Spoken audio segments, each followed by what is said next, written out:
কিচেনে আপনাদের সবাইকে স্বাগত জানাই। আজকে আমি বানাতে চলেছি ইলিশ ভাপে, একটু আলাদা ধরনের। ভাপে বানানোর জন্য যে উপকরণগুলো লাগবে সেগুলো হলো, আমি 5 পিস ইলিশ মাছ নিয়েছি, হলুদ, নুন, অল্প একটু চিনি, আর কাঁচা লঙ্কা, আর সর্ষে, আর একটু লেবু, আর সর্ষের তেল। এই ভাপে বানানোর জন্য আমি সর্ষে নিয়েছি মিক্সিং জারে, আর লঙ্কাগুলো দিয়ে দিচ্ছি।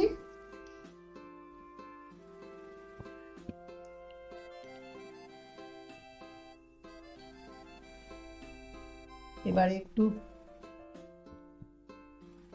নুন দেব, আর একটু হলুদ দেব। এবারে এটাকে পেস্ট করে নেব।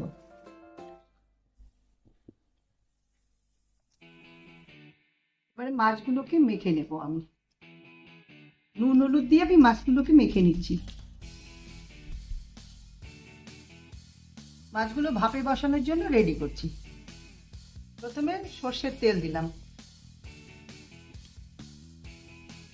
তারপরে মাছগুলো দেব।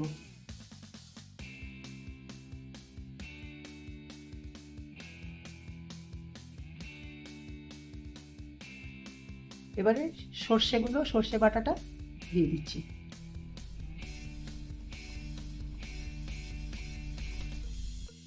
সর্ষে দিয়ে দিলাম। এবার একটু নুন দিচ্ছি, একটু হলুদ দেব, আর একটুখানি চিনি দিচ্ছি।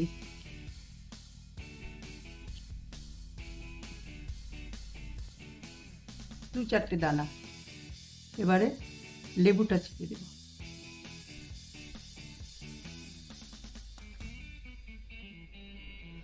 মাছগুলোকে ভালো করে সব দিয়ে মেখে নেব।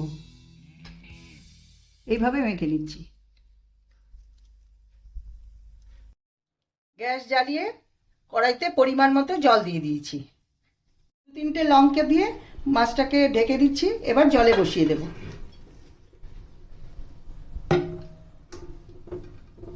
জলটা অল্প দিয়েছি যাতে বক্সের ভেতরে না ঢুকে যায়। 15 মিনিটের জন্য এটাকে ঢাকা দিয়ে রাখলাম। গ্যাসটা সিমে দিয়ে দিলাম। 15 মিনিট হয়ে গেছে।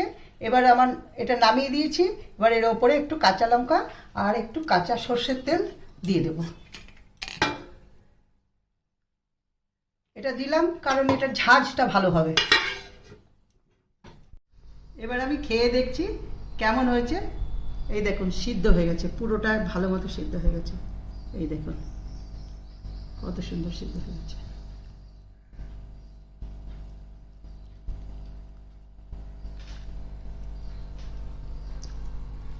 বাহ, অসাধারণ হয়েছে। আপনারা এভাবে খেয়ে দেখবেন, সত্যি দারুণ হয়েছে। ভালো লাগলে কমেন্ট করুন, শেয়ার করুন এবং সাবস্ক্রাইব করুন।